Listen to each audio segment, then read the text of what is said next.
Hello everyone, ఇలాంటి videos మీకు ముందుగా కావాలి అనుకుంటే మా ఛానల్ని సబ్స్క్రైబ్ చేసుకుని పక్కనే ఉన్న బెల్ ఐకాన్ని క్లిక్ చేయండి. అప్కమింగ్ రివ్యూలోకి వెళ్ళిపోదాం. శైలేంద్ర దేవయాని దగ్గరికి వెళ్తారు. దేవయాని, నాన్న ఏమైంది నాన్న? ఏంటి ఇటువైపు చెంపంతా అంత ఎర్రగా అయిపోయింది? ఏమైంది నాన్న అని అడుగుతుంది దేవయాని. మోమ్ ప్లీజ్ కాసేపు నన్ను ఏమీ అడగద్దు, పద మోమ్ ఇంటికి వెళ్దాం అని అంటాడు శైలేంద్ర. అది కాదు నాన్న, నాకు ముందే అనుకున్నాను, ఖచ్చితంగా ఆ వసుధార ఏదో ఒక మెలిక పెడుతుందని. అనుకున్నట్టే పెట్టింది, అయినా ఆ వసుధారాని అని అంటారు దేవయాని. మమ్మీ ఇప్పుడు నువ్వు ఏమీ మాట్లాడద్దు, వసుధార అనే పేరు కూడా ఇప్పుడు తలుచుకుంటే నాకు చాలా కోపం వస్తుంది. ఇంటికి వెళ్దాం రా అని శైలేంద్ర దేవయాని ఇద్దరు ఇంకా ఇంటికి వెళ్ళిపోతారు. ఇది ఇలా ఉండగా వసుధార, మహేంద్ర, అనుపమ ఇంటికి రీచ్ అవుతారు. మేడం థ్యాంక్ యూ మేడం అని అంటుంది వసుధార. చూడు వసుధార, ఇంకెప్పుడు ఇలాంటి నిర్ణయాలు తొందరపడి తీసుకోవద్దు. ఎందుకంటే అలాంటి దుర్మార్గుడికి మోసంతోనే జయించాలి, ముళ్ళుని ముళ్ళుతోనే తీయాలి అంటారు. నువ్వు కూడా అదే ఫాలో అవ్వాలి. అంతేకాని వాడి దగ్గర నిజంగా రిషి ఉన్నాడో లేదో మనకి తెలీదు, ఏం చేశాడో కూడా మనకి తెలీదు. బ్రేస్లెట్ అంటావా? బ్రేస్లెట్ రిషిదే అనే గ్యారంటీ ఏముంది అని అడుగుతుంది అనుపమ. ఒక్కసారిగా ఆలోచనలో పడుతుంది వసుధార. లేదు మేడం, ఈ బ్రేస్లెట్ని నేనే సార్ కోసం కొన్నాను, అందుకే నేను ఖచ్చితంగా చెప్పగలుగుతున్నాను అని అంటుంది వసుధార. చూడమ్మా వసుధార, ఒక్కలాంటి మోడల్ బ్రేస్లెట్ గోల్డ్ షాప్కి వెళ్తే 10 దొరుకుతాయి. ఏమో శైలేంద్ర నిన్ను బెదిరించడానికే రిషి తన దగ్గర లేకపోయినా ఈ బ్రేస్లెట్ని తీసుకువచ్చి నిన్ను నమ్మించాలనుకుంటున్నాడేమో. మనకదంతా తెలియదు కదా. నువ్వు మాత్రం ఇలాంటి నిర్ణయాలు ఎప్పుడు తీసుకోవద్దు. ఇప్పుడు నిన్ను శైలేంద్ర ఏమీ చేయలేడు, రిషిని కూడా ఏమీ చేయలేడు, ఎందుకంటే మన దగ్గర సాక్ష్యాలు ఉన్నాయి కాబట్టి అని అంటారు అనుపమ. అవునను, నువ్వు మా అందరికీ చాలా మంచి చేశావు అమ్మ వసుధార. ఇక మన పని ఖచ్చితంగా రిషిని వెతకడమే. శైలేంద్ర కంట్రోల్లో రిషి ఉన్నాడో లేదో తెలుసుకోవాలంటే శైలేంద్రతో మైండ్ గేమ్ ఆడాలి అని అంటారు మహేంద్ర. మావయ్య అని మహేంద్ర వైపు చూస్తూ ఉంటుంది వసుధార. ఇది ఇలా ఉండగా దేవయాని, శైలేంద్ర ఇద్దరూ ఇంటికి రీచ్ అవుతారు. ఇంకా శైలేంద్ర తన రూమ్లోకి వెళ్ళిపోయి ఇంకా తనకు కనబడిన వస్తువులన్నీ పగలకొడుతూ చాలా అంటే చాలా కోపంగా ఉంటాడు. అప్పుడే ధరణి శైలేంద్ర దగ్గరికి వస్తుంది. ఏవండి ఏమైందండి అని అడుగుతుంది. ఏమీ అవ్వలేదు, కాసేపు నువ్వు బయటికెళ్ళు అని అంటాడు శైలేంద్ర. మిమ్మల్ని చూస్తుంటే మీరు వెళ్ళిన పని అయినట్టు కనిపించటం లేదు. అవును ఏంటండి బుగ్గ ఎర్రగా అయిపోయింది, ఏమైనా దెబ్బ తగిలిందా అని అడుగుతుంది ధరణి. నీకెందుకో అని అరుస్తాడు శైలేంద్ర. ఏమో మీరు నాకు చెప్తారా ఏంటి? సరే మీకు బాగా తలనొప్పిగా ఉండుంటుంది, నేను వెళ్ళి కాఫీ తీసుకువస్తాను, బాధపడకండి, అన్ని పరిస్థితులు మనకి అనుకూలంగా ఉండవు అని చెప్పి అక్కడి నుండి వెళ్ళిపోతుంది ధరణి. నేనేమి చెప్పకపోయినా ఏంటి ఈ ధరణి ఇలా మాట్లాడుతుంది అని కోపంగా ఉంటాడు శైలేంద్ర. అప్పుడే ఇంకా ఫణీంద్ర శైలేంద్ర దగ్గరికి వస్తారు. శైలేంద్ర ఏమి జరగనట్టు యాక్ట్ చేస్తూ ఉంటాడు.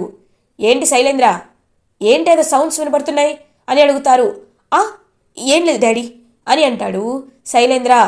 చూడు, నువ్వు దేనిపైన ఆశలు పెట్టుకోవద్దు, ఎందుకంటే ఎప్పుడు ఏది ఎలా రాసి పెట్టి ఉంటే అలాగే జరుగుతుంది. రిషి వచ్చాకే నిర్ణయం తీసుకోవడం మంచిది. అయినా నీకు పదవిపై ఎలాంటి వ్యామోహం లేదు కదా శైలేంద్ర, అలాంటప్పుడు నువ్వు ఎందుకింత బాధపడుతున్నావు అని అడుగుతారు ఫణీంద్ర. డాడ్, ఒకవేళ ఇవ్వను అంటే నేను ఎప్పుడో పక్కకు తప్పుకొని వెళ్ళిపోయేవాడిని, ఇస్తానని ఆఖరి నిమిషంలో అలా అంటే బాధ వేస్తుంది కదా డాడ్ అని అంటారు శైలేంద్ర. నీ బాధ నాకు అర్థమైంది, నువ్వు ఈ విషయం గురించి ఎక్కువగా ఆలోచించద్దు అని అక్కడి నుండి వెళ్ళిపోతారు ఫణీంద్ర. ఆలోచనలో పడతారనమాట ఫణీంద్ర. ఇంకా చెప్పిందంతా గుర్తు చేసుకుంటారు. మహేంద్ర శైలేంద్రని అనుమానిస్తున్నాడు. శైలేంద్రకి ఎండి పదవి కావాలి అని అనుమానిస్తున్నాడు. శైలేంద్ర నాకు వ్యామోహం లేదు అంటూనే ఒకవేళ పదవి దక్కకపోతే చాలా కోపంతో రగిలిపోతున్నాడు. ఎవరు చెప్పేది నమ్మాలి? నా తమ్ముడు చెప్పేది నమ్మాలా? శైలేంద్ర నా ముందు చూపిస్తున్నది నమ్మాలా? ఏది నమ్మాలి?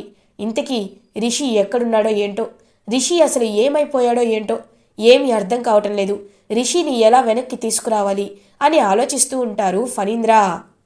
ఇది ఇలా ఉండగా ముకుల్ శైలేంద్ర గురించే ఆలోచిస్తూ ఉంటారు. ఈ శైలేంద్రే అసలైన నేరస్తుడనే విషయం చాలా క్లియర్గా అర్థమవుతుంది. కానీ మన దగ్గర సాక్ష్యాలు లేవు. ఇప్పుడు సాక్ష్యాల్ని ఎలా ఎలా కనిపెట్టాలి? అది మాత్రమే కాకుండా రిషి సార్ని ఎక్కడున్నారో ఎలా కనిపెట్టాలి అని ఆలోచిస్తూ ఉంటారు. అప్పుడే ఇంకా ముకులైతే ఇంకా పక్కనే ఉన్న అసిస్టెంట్, సార్ ఏం ఆలోచిస్తున్నారు అని అడుగుతారు. జగతి మేడం కేసు గురించి అని అంటారు ముకుల్. సార్ అది చాలా పెద్ద తలనొప్పి కేసులా ఉంది సార్. ఏది ఎటు వెళ్తున్నా మనకి ఏ దారి కనిపించట్లేదు. నాకు తెలిసి ఆ కేసుని మీరు కొన్ని రోజులు పక్కన పెట్టి వేరే కేసు విషయాలు చూసుకోండి అని అంటాడు అసిస్టెంట్. ఏ, నేను ఆ కేసు పక్కన పెట్టాలని నువ్వెందుకు అంత బలంగా కోరుకుంటున్నావు అని అడుగుతారు ముకుల్. సార్ నేను బలంగా కోరుకోవడమేమీ లేదు సార్, కానీ అని అంటారు అసిస్టెంట్. అప్పుడే కరెక్ట్గా అనుపమ కాల్ చేస్తారు ముకుల్కి. హలో మేడం అని అంటారు. ముకుల్ సార్ ఒకసారి మీరు అని చెప్పి ఇంకా ఏదో చెప్తారనమాట అనుపమ. వెంటనే ముకుల్ అయితే బయలుదేరుతారు వసుధార వాళ్ళ ఇంటికి. సార్ ఎక్కడికి అని అడుగుతారు అసిస్టెంట్. నీకు చెప్పాల్సిన అవసరం లేదు అని ముకుల్ ఒంటరిగానే బయలుదేరుతాడు. ఇంకా అసిస్టెంట్ని చెప్పకుండా వసుధార వాళ్ళ ఇంటికి. అప్పుడే అసిస్టెంట్ శైలేంద్రకి కాల్ చేస్తాడు. హలో సార్ అని అంటారు శైలేంద్రని. చెప్పు అని అంటాడు శైలేంద్ర. ఎవరికి చెప్పకుండా అనుపమ మేడం కాల్ చేశారని ముకుల్ సార్ ఎక్కడికో బయలుదేరారు. ఎక్కడికి వెళ్ళారో నాకు తెలియటం లేదు సార్, అడిగితే చెప్పలేదు అని అంటారు అసిస్టెంట్. వాడెక్కడికో వెళ్ళుంటాడులే, నువ్వు ఫోన్ పెట్టు అని చెప్పి శైలేంద్ర కాల్ కట్ చేస్తాడు. అని చెప్పి వసుధార కొట్టిన విషయాన్ని గుర్తు చేసుకుంటూ చాలా కోపంతో రగిలిపోతూ ఉంటాడు శైలేంద్ర. ఇది ఇలా ఉండగా ముకుల్ అనుపమ మీట్ అవుతారు. అనుపమ ముకుల్తో రిషి ఎక్కడున్నాడో తెలుసుకునే సమయం మనకి వచ్చింది అని అంటారు. ఎలా మేడం అని అడుగుతారు ముకుల్. ఒక ఇంపార్టెంట్ ఎవిడెన్స్ అనేది మేము కలెక్ట్ చేశాం, కానీ మీరివన్నీ అని చెప్పి ఇంకా ఒక ప్లాన్ని చెప్తారు. వసుధార, మహేంద్ర, ముకుల్, అనుపమ అందరూ కలిసి ఒక ప్లాన్ అయితే వేసుకుంటారు. ఎస్ మ్యామ్, ఇలా చేస్తేనే రిషి సార్ని మనం దక్కించుకోగలం అండ్ మనం అనుకున్నది చేయగలం అని అంటారు ముకుల్. ఓకే సార్, మేము రేపు మీకు మెసేజ్ చేయగానే మీరు వెంటనే రండి అని చెప్పి ఇంకా ముకుల్కి ప్లాన్ అయితే చెప్తారనమాట అనుపమ వాళ్ళు. అప్పుడే వసుధార శైలేంద్రకి కాల్ చేస్తుంది. శైలేంద్ర కాల్ లిఫ్ట్ చేస్తాడు. హలో అని అంటాడు. హలో సార్, ఏం ఆలోచించుకున్నారు అని అడుగుతుంది వసుధార. చూడు వసుధార, నీలా మాట మార్చడం నాకు రాదు. అప్పుడేం చెప్పానో ఇప్పుడు అదే చెప్తున్నాను. నువ్వు నాకు ఎండి పదవి ఇస్తే నేను రిషిని నీకు అప్పచెప్తాను. రిషి ఎక్కడున్నాడో చెప్తాను, లేకపోతే నేను చెప్పను అని అంటారు శైలేంద్ర. సరే, నేను ఎండి పదవిని సైన్ చేసి మీకు ఆ డాక్యుమెంట్స్పై ఇస్తాను, కానీ నాకు రిషి సార్ మీ దగ్గరే ఉన్నారని ప్రూఫ్ చూపించండి అని అంటుంది వసుధార. ఏంటి అని అంటాడు. అవును, ప్రూఫ్ చూపించండి. అబద్ధం ఆడాల్సిన అవసరం నాకు లేదు వసుధార అని అంటారు. నాకు ప్రూఫ్ చూపించండి, రిషి సార్ మీ దగ్గరే ఉన్నారని వీడియో చూపించండి, అప్పుడు నేను వెంటనే డాక్యుమెంట్స్పై సైన్ చేసి మీకు ఇస్తాను అని అంటుంది వసుధార. ప్రూఫేగా నీకు కావాలి, 5 minutes ఆగు అని చెప్పి కాల్ కట్ చేస్తాడు. సార్, శైలేంద్ర మన ట్రాప్లో పడ్డాడు అని అంటుంది వసుధార. ఓకే మేడం అని నవ్వుతూ అక్కడి వెళ్ళిపోతారు ముకుల్. ఇంకా మహేంద్ర కూడా హ్యాపీగా ఫీల్ అవుతారు. అప్పుడే ఇంకా ఒక మెసేజ్ సెండ్ చేస్తాడనమాట 5 minutes తర్వాత. రిషిది వసుధారకి శైలేంద్ర. వసుధార ఫోన్ ఓపెన్ చేసి చూస్తుంది. ఇంక అందులో రిషిని తాళ్లతో కట్టేసి ఇంకా రిషికి కొంచెం దెబ్బలు తగిలి ఉంటాయి పాపం. అది చూసి పాపం చాలా బాధపడుతుంది వసుధార. రిషి సార్ అని చాలా ప్రేమగా ఆ వీడియోని చూస్తూ ఉంటుంది వసుధార. అప్పుడే శైలేంద్ర కాల్ చేస్తాడు.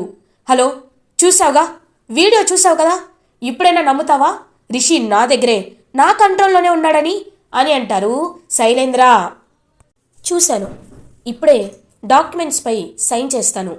లొకేషన్ ఎక్కడో చెప్పండి, రిషి సార్ని నేను లైవ్లో చూసిన వెంటనే మీకు ఈ డాక్యుమెంట్స్ని ఇస్తాను అని అంటుంది వసుధార. చూడు వసుధార, నువ్వు నిజమే చెప్తున్నావా అని అడుగుతారు. నేను నిజమే చెప్తున్నాను. రిషి సార్ని చూసిన వెంటనే నేను మీకు సంతకం చేసిన డాక్యుమెంట్స్ని మీ చేతిలో పెడతాను, మీరు ఎండి అవ్వండి, తర్వాత రిషి సార్కి నేను నచ్చ చెప్తాను అని అంటుంది వసుధార. సరే, రేపే రిషిని నేను నీకు చూపిస్తాను అని అంటారనమాట శైలేంద్ర. వసుధార, నన్ను ఇంకా తక్కువ అంచనా వేశావు, నా గురించి నీకు పూర్తిగా తెలీదు, రేపేమవుతుందో నువ్వే చూస్తావు కదా అని మనసులో అనుకుంటారు శైలేంద్ర. ఇంకా శైలేంద్ర మెసేజ్ చేస్తూ కాకపోతే ఒక కండిషన్, రేపు నువ్వు ఒక్కదానివే రావాలి అని చెప్పి చెప్తాడు. ఎస్, నేను ఒక్కదాన్నే వస్తాను అని వసుధారా కూడా మెసేజ్ చేస్తుంది. అమ్మ వసుధారా, ఇది చాలా రిస్క్తో కూడిన పని. ఎందుకంటే ఆ శైలేంద్ర అసలు చాలా తెలివైనవాడు. వాడు ఏ నిమిషం ఎలా మాట్లాడతాడో, ఏ నిమిషం ఏ కుట్ర పన్నుతాడో ఎవ్వరికీ తెలీదు. కాబట్టి నువ్వు జాగ్రత్తగా ఉండాలి. మనం కలిసే వెళ్దాం. నేను కారులో ఉంటాను, జాగ్రత్తగా ఉంటాను అని అంటారు మహేంద్ర. వద్దు మావయ్య, ఎవరిని చూసినా ఖచ్చితంగా శైలేంద్రకి డౌట్ వస్తుంది. కాబట్టి నేను ఒక్కదాన్నే వెళ్తాను అని చెప్పి ఇంకా రిస్క్ తీసుకోవడానికి కూడా రెడీ అవుతుంది వసుధారా. ఇది ఇలా ఉండగా మార్నింగ్ అవుతుంది. శైలేంద్ర రెడీ అయ్యి ఇంకా బయలుదేరుతూ ఉంటారు. నాన్న శైలేంద్ర ఎక్కడికి అని అడుగుతుంది దేవయాని. మామ్, నేను ఎండి అవుతున్నాను, ఇవాళే అవుతున్నాను. నువ్వు కంగారు పడద్దు సరేనా అని ఇంకా హ్యాపీగా ఉండమని చెప్పి బయలుదేరతాడనమాట శైలేంద్ర. ఇంకప్పుడే ధరణి ఎదురు వస్తుంది. ధరణి వైపు చూస్తూ అలా ఇంకా వెళ్ళిపోతాడు శైలేంద్ర. ఇటువైపు వసుధార కూడా ఆ డాక్యుమెంట్స్ని తీసుకొని కారులో బయలుదేరుతుంది. వసుధార, రిషి కోసం, రిషిని చూడడం కోసం, కాపాడడం కోసం నువ్వు ఎంతైనా రిస్క్ తీసుకుంటావు. నిజంగా నువ్వు చాలా గ్రేట్ అమ్మా అని అంటారు అనుపమ. మేడం, రిషి సార్ నా ప్రాణం. రిషి సార్ కనిపించకుండా ఇన్ని రోజులు నేను ఎలా ఉన్నానో, ఎలా బ్రతికానో కూడా నాకు అర్థం కావటం లేదు. రిషి సార్తోనే తిరిగి వస్తాను మేడం, ఖచ్చితంగా తిరిగి వస్తాను అని ఇంకా కారులో బయలుదేరుతుంది వసుధార డాక్యుమెంట్స్ తీసుకొని. వసుధారాకి శైలేంద్ర కాల్ చేస్తాడు. నీ ఫోన్ అక్కడే వదిలేసిరా అని చెప్తాడు. ఎందుకు అని అంటుంది. చెప్తున్నాను కదా అని అంటారు శైలేంద్ర. ఇంకా ఫోన్ని ఇంట్లోనే వదిలేసి వెళ్ళిపోతుందన్నమాట వసుధార. అలా ఇంకా వసుధార అండ్ శైలేంద్ర ఒక ప్లేస్లో మీట్ అవుతారు. డాక్యుమెంట్స్ తీసుకొని వసుధార అలా ఇంకా నడుచుకుంటూ లోపలికి వెళ్తుంది. శైలేంద్ర వసుధార వైపు చూస్తారు. వసుధార అని చెప్పి ఇంకా వసుధార వైపు చూస్తూ ఉంటాడు. డాక్యుమెంట్స్ అని చేయి చాపుతారు. ముందు రిషిస్ అని చూపించు, తర్వాతే డాక్యుమెంట్స్ అని అంటుంది వసుధార. సరే రా అని ఇంకా అలా శైలేంద్ర అండ్ వసుధార ఇద్దరు ఒక డెన్ లోపలికి వెళ్తారు. డెన్ లోపలికి వెళ్ళి ఇంకా అలా రిషిని చూపిస్తాను అని చెప్పి ఇంకా అలా నడుచుకుంటూ వెళ్ళే లోపే వెనకాల నుంచి ఒక రౌడీ వచ్చి రాడ్డుతో వసుధార తలపై కొడతాడు. వసుధార వెంటనే స్పృహ కోల్పోతుంది. ఇది ఇలా ఉండగా ముకుల్ వీళ్ళందరూ వెయిట్ చేస్తూ ఉంటారు. ఇప్పుడు వసుధార మేడం మెసేజ్ చేయడానికి కూడా లేదు. వసుధార మేడం ఎక్కడుందో ఎలా తెలుసుకోవాలి అని ఆలోచిస్తూ ఉంటారు ముకుల్. వెళ్ళి చాలాసేపు అయింది, ఇప్పుడు ఎలా అని ఆలోచిస్తూ ఉంటారు మహేంద్ర అండ్ అనుపమ కూడా. అప్పుడే ఇది ఇలా ఉండగా వసుధార కళ్ళు తెరుస్తుంది. కళ్ళు తెరిచి చూడగానే ఒక్కసారిగా షాక్ అయిపోతుంది వసుధార. ఎందుకంటే వసుధారాని కూడా శైలేంద్ర కిడ్నాప్ చేస్తాడు, చైర్కి కట్టేస్తాడు. ఏంటి వసుధార, తల నొప్పిగా ఉందా? మా రౌడీలు తెలియక గట్టిగా కొట్టారులే. ఈ డాక్యుమెంట్స్ నాకు కావాలి, వీటి కోసం ఇదంతా చేశాను. రిషిని చూపించమని అడిగితే నేనేమైనా చిన్న పిల్లని అనుకుంటున్నావా వెంటనే చూపించడానికి? ఇప్పుడు నువ్వు నా ట్రాప్లో పడ్డావు, నువ్వు కిడ్నాప్ అయ్యావు. రిషి ఎక్కడున్నాడో ఎవ్వరికీ తెలీదు. కానీ ఒకటి చెప్పనా, రిషి ఇక్కడే ఉన్నాడు. కానీ ఏ చోటు దాచానన్నది నాకు తప్ప ఎవరికీ తెలీదు. ఈ డాక్యుమెంట్స్ ఎమ్మటే అని చెప్పి ఇంకా వెంటనే డాక్యుమెంట్స్ని వెంటనే చూస్తాడనమాట శైలేంద్ర. చూసి ఇంకా వసుధార సంతకం కూడా చూస్తాడు. చాలా హ్యాపీగా ఫీల్ అవుతాడు. Thank you Vasudhara, thank you. ఇప్పుడు నువ్వు కిడ్నాప్ అయ్యావు, రిషికుడు కిడ్నాప్ అయ్యాడు.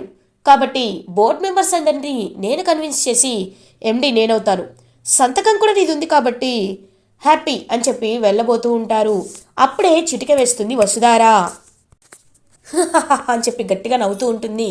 ఏంటి, ఎందుకు నవ్వుతున్నావు అని అడుగుతారు శైలేంద్ర. ఇంత తెలివైన వాడివి, అన్ని తెలిసిన వాడివి, డాక్యుమెంట్స్ ఒరిజినల్ జిరాక్సో కూడా తెలీదా అని అంటుంది వసుధార. ఆ డాక్యుమెంట్స్ని గమనిస్తాడు. అవి ఫేక్ డాక్యుమెంట్స్ అని తెలుస్తాయి.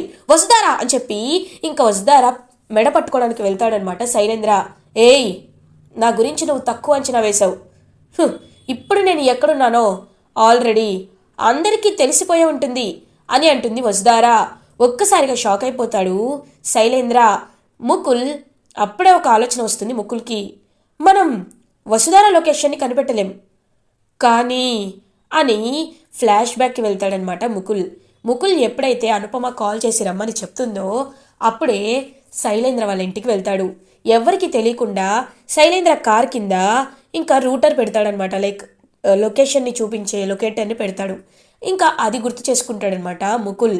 శైలేంద్ర ఎక్కడున్నాడో మనకి తెలుస్తుంది, ఈ లొకేషన్ని ట్రేస్ చేస్తే చాలు అని చెప్పి ఇంకా అలా ఆ ట్రాకర్ ద్వారా శైలేంద్ర ఎక్కడున్నాడో కనిపెడతారు ముకుల్. మహేంద్ర, అనుపమ శైలేంద్ర ఉన్న లొకేషన్కి వెళ్తారు. ఏయ్, ఒరిజినల్ డాక్యుమెంట్స్ ఎక్కడున్నాయో చెప్పు వస్తారా అని బెదిరిస్తూ ఉంటాడు శైలేంద్ర. అవి నాకు మాత్రమే తెలుసు, నువ్వు నన్ను కిడ్నాప్ చేసావు కదా అని అంటుంది వసుధారా. చెప్తావా చెప్పవా అని చెప్పి గన్ పట్టుకొని షూట్ చేస్తానంటాడు వసుధారా. శైలేంద్ర, నువ్వు నా గురించి ఇంకా తక్కువ అంచనా వేస్తున్నావు. రిషి సార్ కోసం నేను ప్రాణానికైనా నేను వెనకాడను, నువ్వు నా ప్రాణం తీసినా నేను చెప్పను అని అంటుంది వసుధారా. రిషి సార్ ఎక్కడున్నారో చెప్తేనే చెప్తాను అంటుంది. అదే టైంలో కరెక్ట్గా ముకుల్, అనుపమ, మహేంద్ర అయితే ఇంకా పోలీస్ గ్రూప్ మెటాలియన్తో ఇంకా ఆ డెన్ని సరౌండ్ చేస్తారు. ముకుల్ వెంటనే గన్ డౌన్ అని చెప్పి ఇంకా పాయింట్ బ్లాంక్లో గన్ పెడతాడనమాట శైలేంద్రకి. శైలేంద్ర ఒక్కసారిగా షాక్ అయిపోతాడు. వసుధారా అని అంటాడు. చూడండి, ఇప్పుడు మీరేమి చేయలేరు అని అంటుంది వసుధారా. అనుపమ వసుధారా కట్లు విప్పుతుంది. సార్, ముందు రిషి సార్ ఎక్కడున్నారో కనుక్కోండి అని అంటుంది ఆ వసుధారా. ఇంకా ముకుల్ బాగా కొట్టి ఎక్కడున్నాడో చెప్తావా చెప్పవా అని అడిగేసరికి రిషి ఎక్కడున్నాడో చెప్తాడనమాట. శైలేంద్ర చూపిస్తాడు. ఇంకా రిషి అయితే అలా ఇంకా కిడ్నాప్ నుండి తప్పించుకొని ఇంకా వసుధారా అయితే రిషి దగ్గరికి వెళ్తుంది. రిషి హ్యాపీగా వసుధారాని చూస్తూ ఉంటారు. వసుధారా, అసలు ఇక్కడికి ఎలా వచ్చావు? నన్ను కిడ్నాప్ చేసింది ఎవరు అని అడుగుతారు రిషి. సార్ రండి సార్ చూపిస్తాను అని వసుధారా శైలేంద్ర దగ్గరికి తీసుకువెళ్తుంది. రిషి ఒక్కసారిగా షాక్ అయిపోతాడు. రిషి శైలేంద్ర దగ్గరికి వెళ్ళి ఎందుకన్నయ్యా అని చెప్పి కాలర్ పట్టుకొని అడుగుతాడు. శైలేంద్ర ఏమీ సమాధానం చెప్పకుండా సైలెంట్గా ఉండిపోతాడు. ఇంకా అలా ముకుల్ అరెస్ట్ చేసి శైలేంద్రని తీసుకువెళ్తారు. వసుధారా తెలివిగా ఒక ప్లాన్ వేసి మరీ రిషి ఎక్కడున్నాడో కనిపెట్టి రిషిని తిరిగి ఇంటికి తీసుకువస్తుంది. ఇలా ఎపిసోడ్ ఎండ్ అవుతుంది. ఫర్దర్ ఎపిసోడ్ రివ్యూస్ ముందుగా మీకు కావాలి అనుకుంటే మా ఛానల్ని సబ్స్క్రైబ్ చేసుకోండి. Thanks for watching.